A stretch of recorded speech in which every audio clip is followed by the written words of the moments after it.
Hey fellas, good old Rusty coming at you. And today I got a very special knife that just happened to come in the mail. And so we'll just get into this one here.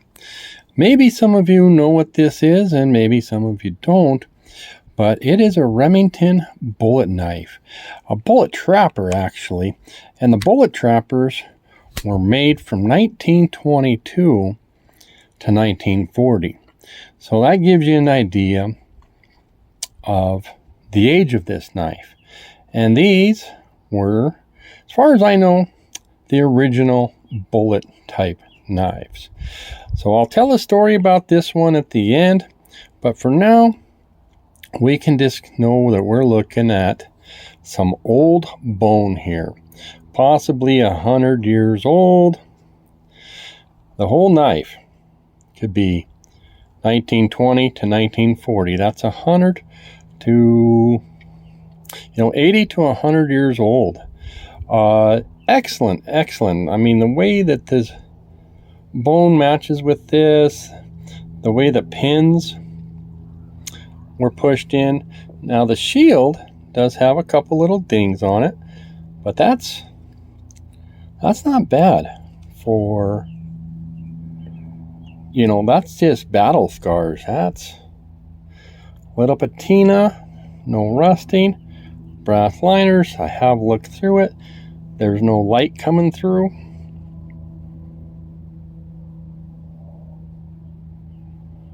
And that's how the tangs are looking.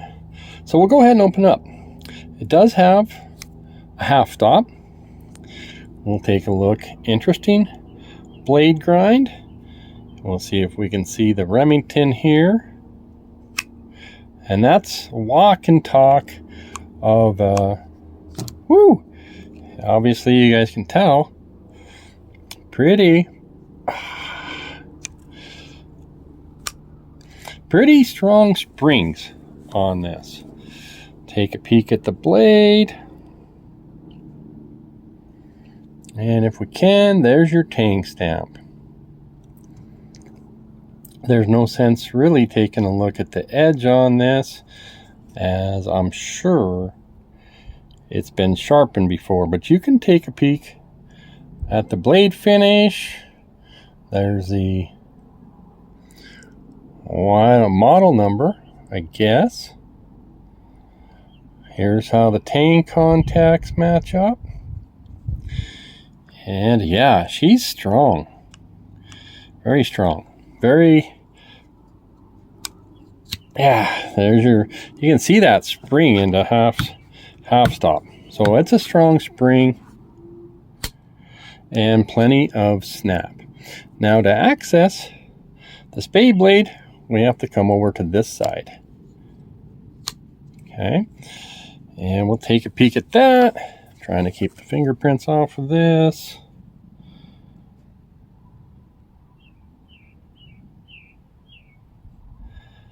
Tang stamp.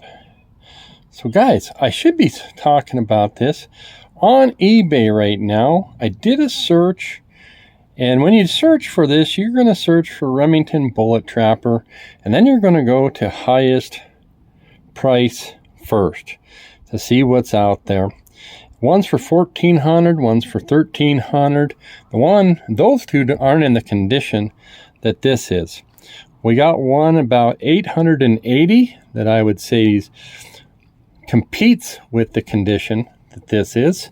One for $760 that is about the $1,400 and the $760 are just hammered. This has a little tiny crack on the bone here.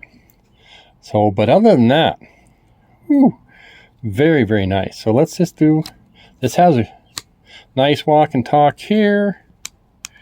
All right. And when we go here, you can see that half stop. And you can hear that snap. So, so what happened, Rusty? Well, and as I do that, I'll get out my 1989 Camillus. So we'll talk about the history if you guys want to stick around for a minute.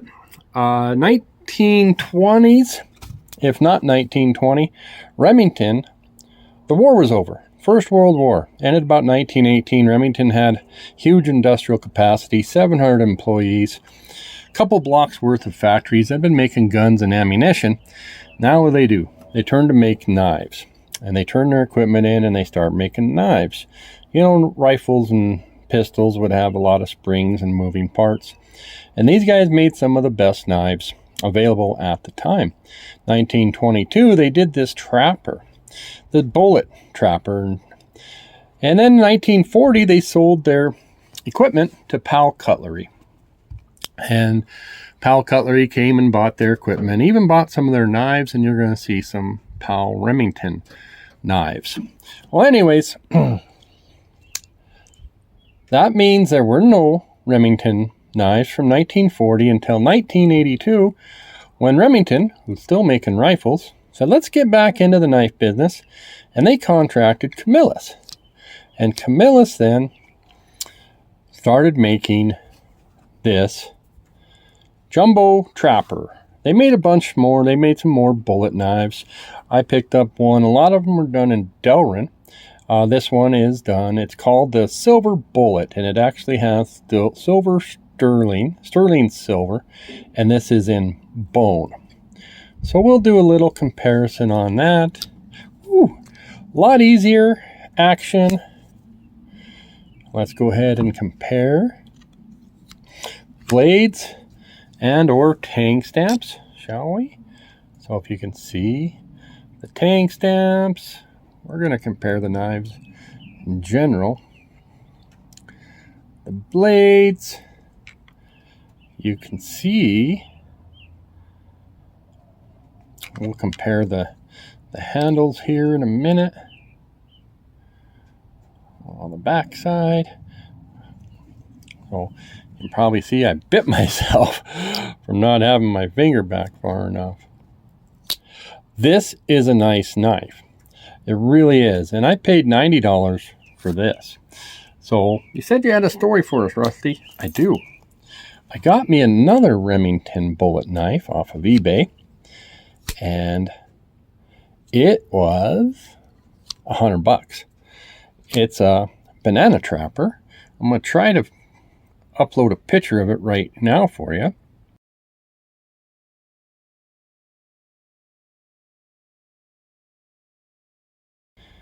And hopefully that worked out. So that knife I ordered from this seller for $100. And then I saw I got a knife delivered. I went and opened the package. And I got this. And I was like, you got to be kidding me.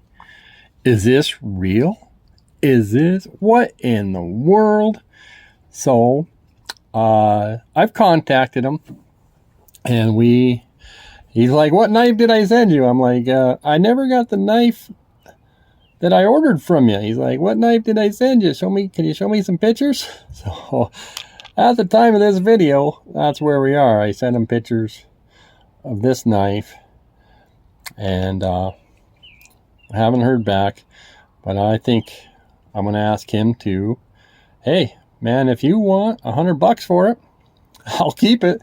If you want it back, send me a return shipping label.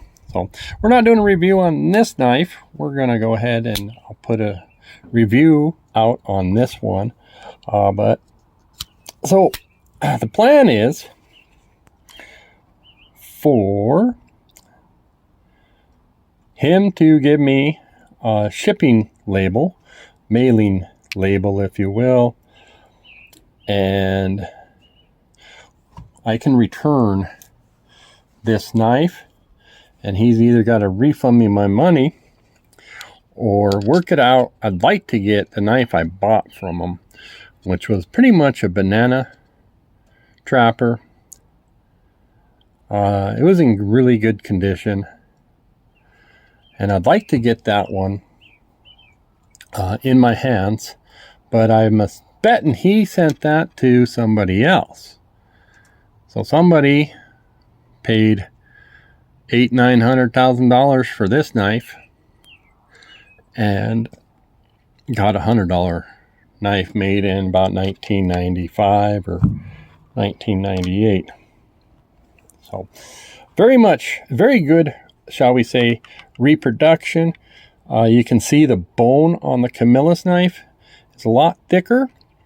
And I think that just either when they make knives, the old time, they used to contour it a lot more.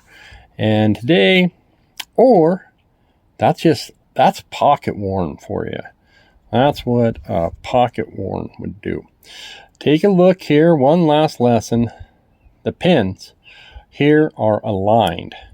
And that's the original way that they did that. Sometime during the 80s, Camillus was using cocobolo woods. You'll see a lot of these in wood. And when they lined the pins up, they were getting the wood to be split. And then they sent these off. So they're out of alignment. So maybe if you watch a video on that, I'll be talking about the same thing.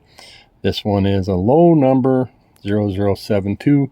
They made 5,000 of these in the year 1989, and we're going to be done. Thanks for hanging with me, guys.